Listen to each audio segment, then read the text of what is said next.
지금 야당이 없는 거나 마찬가지예요. 그래서 어쩔 수 없이 불편한 이야기를 현재 집권 세력을 지지하는 이 세력의 일부에서 누군가는 불편해할 수도 있는 얘기를 해야만 돼요. 해야만 할 때가 있어요. 저는 지금이 그 얘기를 해야 될 때다라고 제가 판단했기 때문에 저도 삶이 불편해질 것임을 알지만 그냥 했어요. 그리고 뭐 그런다고 해서 잡아다가 죽이지는 않잖아요. 대단해. 이제 제가 막 깨지고 있다고 그러니까 누가 나를 깨고 있나를 제가 막 싹 봤어요. 싹 봤는데 이제 몇 가지만 말씀을 드리면 이렇게 이제 민주당 사이드에서 이렇게 발을 걸치고 비평을 하는 젊은 분들이 저보고 그렇게 말을 많이 하더라고요. 좀 이제 여권의 원로로서 싸움 나면 좀 어이 이러면서 말리고 이렇게 해야지 왜 그 이제 알만한 사람이 문제를 일으키냐고 이렇게 이제 평가를 많이 하더라고요. 저는 그분들이 한 번도 저를 자기 진영의 원로로 보면서 말한 걸 들은 적이 없어요. 우선 예전에 다른 이슈로 비평을 할 때 단 한 번도 저를 그런 존재로 간주하고 혹은 추정하면서 이야기한 걸 본 적도 없고요. 그다음에 그분들의 말을 듣고 있으면 그분들이 한 5선 의원 되는 것 같아요. 저는 좀 처리하는 망나니 같고 저는 그냥 이렇게 살래요. 제 목표가 죽을 때까지 철 안 든 상태로 그냥 살고 싶은 거예요. 그러니까 그대들이 그 역할을 다 하면 나는 안 해도 되잖아. 누군들 이렇게 철 안 든 모습으로 살고 싶겠냐고요. 그죠? 그리고 또 하나만 더 하면 이 기사거리 주는 건지도 모르겠는데 그냥 좀 잘 써줬으면 좋겠어요. 그러니까 원래는 우리가 같은 편이 아니었는데 어떻게 살다 보니까 탄핵 거치고 뭐 내란 극복하는 과정에서 같은 편처럼 된 분들이 있잖아요. 네. 그분들 환영합니다. 잘해주셨으면 좋겠어요. 근데 우리를 훈계하지는 말았으면 좋겠어. 오.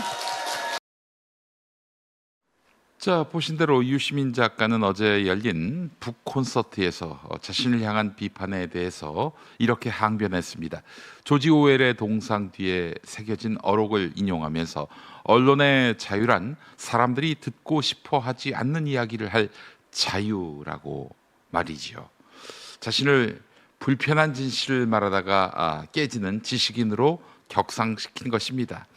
이미지 메이킹을 한 것입니다. 참으로 유시민다운 화려하고도 오만한 레토릭 수사입니다.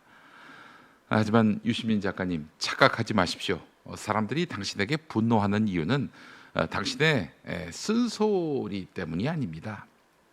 정부에게 하는 쓴소리 때문에 이러는 게 아니에요. 오히려 그 반대입니다. 지식 소매상에 탈을 쓴 좌표 찍기의 폭력배로서 당신을 비판하고 있는 것입니다.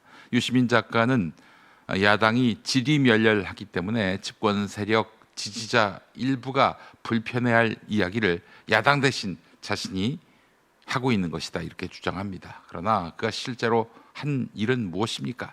지지자들을 가치와 이익에 따라 A, B, C 등급으로 나누어서 줄을 세우고 갈라치기 하고 자신과 견해가 다른 젊은 비평가들을 철이 안 든 망나니 취급하면서 냉소했습니다. 이것은 비평이 아니라 정치적 낙인 찍기입니다. 자신의 영향력이라는 권력은 간과한 채 비판자들을 특정해서 지지자들에게 공격적 좌표를 찍어주는 행위, 그것이야말로 지식인이 행할 수 있는 가장 세련된 폭력 아닙니까? 본인의 비판할 자유는 조지 오웰의 숭고한 결단이고 당신의 논리를 이탈한 젊은이들의 비판은 훈계에 불과합니까? 자, 그리고 유시민 작가는 최근 합당 논란 등에 대해서도 나는 찬성도 반대도 한 적이 없다라면서 교묘하게 빠져나갑니다. 과거 검찰개혁 때에는 절차를 국가적 결함이라고 하더니 정작 본인 진영의 문제에는 절차 가지고 시비 걸지 말라라면서 말을 바꿨습니다. 상황에 따라 원칙이 고무줄처럼 변하는 선택적 절차주의입니다.